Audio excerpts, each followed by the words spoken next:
Assalomu alaykum aziz obunachilar. Bugun 14-aprel. Rossiyamizda biz sinov tariqasida Amerikanavi Royal Tioga ko'chatlarini ekkanmiz. Mana o'tgan yilgi ekilganlari 2-yilda o'sha gulini to'kib o'rganimizdan qolgani bu. Sinov tariqasi uchun ozmos qolgan 5-6 tadan.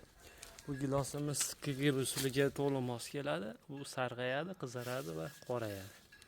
Payvanddagi vishniyada. Xudo xolasa to'liq gulini yulib yubormadik, chunki sinov tariqasida. Mana ko'rishlar mumkin.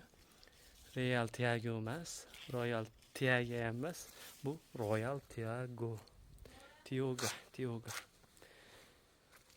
To'liq o'z-o'zidan saylaydi. Xudo xolasa boqilishni tavsiya qilaman. Faqat bu ertak hududlarga to'liq mos keladi. Tog'li hududlarga to'g'ri kelmaydi bu. Bu videomiz yoqqan bo'lsa, gilosni boqmoqchi bo'lgan tashlab qo'yasizlar.